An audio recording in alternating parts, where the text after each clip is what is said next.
Meu nome é Edmilton Guimarães e eu vou compartilhar com vocês agora a minha experiência em uma viagem ao Irã.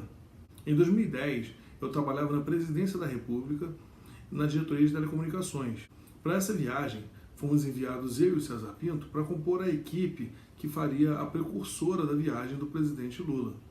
Como a mídia mundial apresentava o Irã como um país beligerante, um país complicado, a equipe foi composta somente por homens. As mulheres que poderiam fazer essa viagem, elas foram trocadas por homens porque não se sabia como elas seriam tratadas lá, dado aquele costume do véu, essas coisas assim. Então nós fomos à viagem, todos foram preocupados com como seria o tratamento, a estadia, o local, se o povo do Irã era um povo beligerante, se eles iam tratar a gente bem.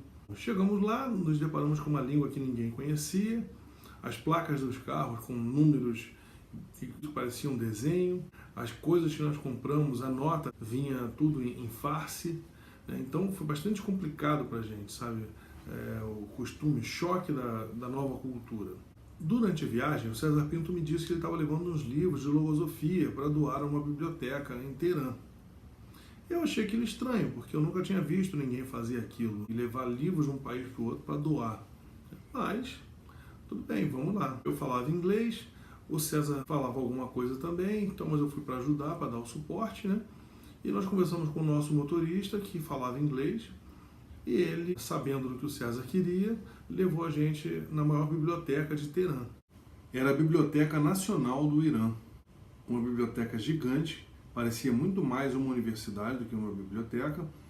Ela é pública desde 1962, se não me engano, e ela foi criada a partir de outras instituições que existiram em 1937.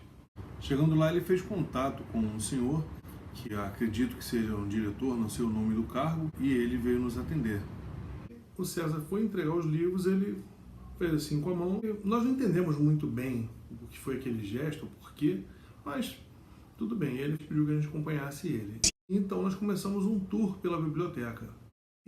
Eu nunca vi uma biblioteca tão bonita, tão bem organizada quanto aquela. Nós viajamos muito naquela época. Eu já conhecia várias outras cidades, vários outros países, e eu nunca vi uma biblioteca tão bem organizada, tão bonita quanto aquela. A biblioteca era informatizada, ela tinha um sistema de entrega de livros que eu nunca vi em lugar nenhum.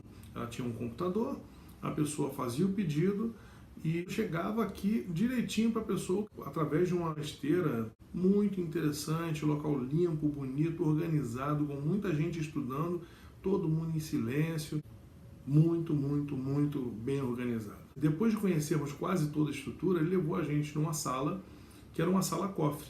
Colocou a combinação e abriu uma porta de uma espessura bem grande. Nós entramos e nos deparamos com uma coisa que eu achei que nunca ia ver na minha vida. Livros escritos antes de Cristo, 30 antes de Cristo, sei lá, 100 antes de Cristo, 2 antes de Cristo, sabe? Séculos antes de Cristo, coisa que eu nunca imaginaria que eu poderia ver. Eu, uma simples pessoa do Brasil, aquilo ali emocionou muita gente. Nós andamos por toda essa sala cofre, que era uma biblioteca à parte, era uma exposição de livros antiguíssimos, que eu acredito que praticamente em lugar nenhum no mundo tenha coisas assim. E eram livros com escrita a ouro, com bordas de ouro, livros da minha altura.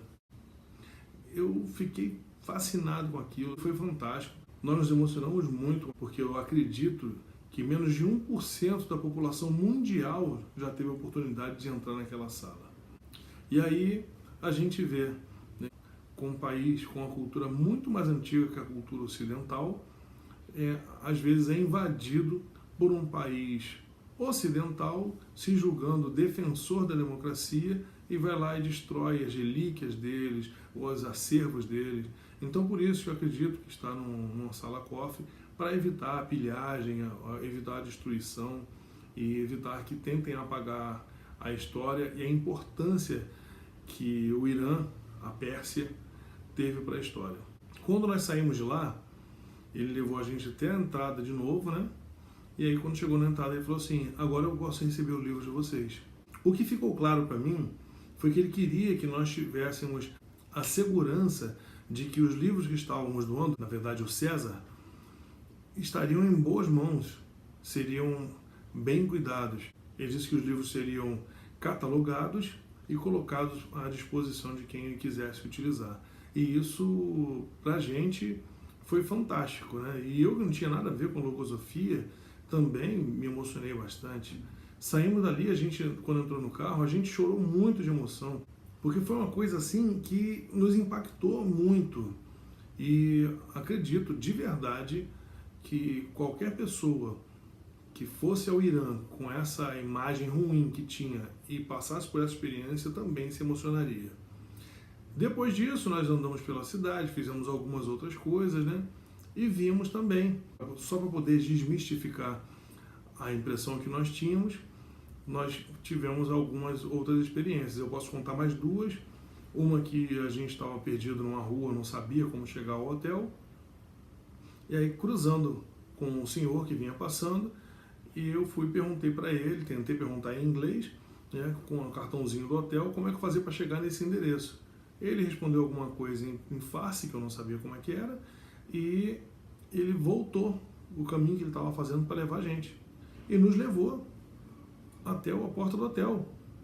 E a gente ficou preocupado, assim, caramba, pô, esse cara está levando a gente para onde? Né? E a gente não conhecia o local, as ruas todas com um nome estranho, e nós fomos andando e chegamos na porta do hotel. Depois agradecemos ele e ele deu meia volta e voltou para o mesmo local de onde ele tinha vindo com a gente. Muito interessante, né? E uma outra também, quando cheguei ao restaurante, eu perguntei se o rapaz falava inglês. Ele disse que falava mais ou menos. Então eu perguntei para ele, nesses pratos que eu estou vendo aqui no menu, algum deles é feito com carne bovina? E aí ele não me entendeu. Ele virou para o salão do restaurante onde as pessoas estavam sentadas e falou em persa algo que eu acredito que tenha sido isso. E aí ele falou, alguém por aqui fala inglês? Aí uma senhora levantou a mão, aí ele, pode vir aqui por favor para ajudar? A senhora veio e me perguntou em inglês, em que eu posso te ajudar? Eu expliquei para ela, e ela falou com ele, e aí ele me apontou qual era o prato, ela voltou para a mesa dela. Então, para mim, desmistificou completamente, sabe, aquela ideia de que o Irã é um local beligerante. São pessoas normais, iguais a gente, com uma grande diferença. Eles têm uma história muito mais antiga que a nossa. E essa experiência com o Irã fez muita diferença para mim. E essa experiência de levar os livros de logosofia à biblioteca foi a mais impressionante que eu tive em todas as viagens. Até hoje eu me emociono quando lembro disso, porque ele não tinha motivo nenhum para mostrar a gente aquilo ali. A gente não era ninguém, a gente não era nada, a gente não foi em visita oficial nenhuma à biblioteca. Eram duas pessoas que estavam querendo doar livros de logosofia. Eu tenho que me incluir nisso porque eu fui nessa finalidade também. Eu agradeço muito ao César Pinto pela amizade dele, por essa oportunidade que ele me proporcionou, porque ele podia ter feito sozinho, ter ido sozinho como motorista, mas ele pediu que eu fosse junto com ele e eu fui, e essa imagem vai ficar guardada na minha mente para sempre. Foi muito emocionante, foi muito legal. Então, obrigado ao César e obrigado à Logosofia.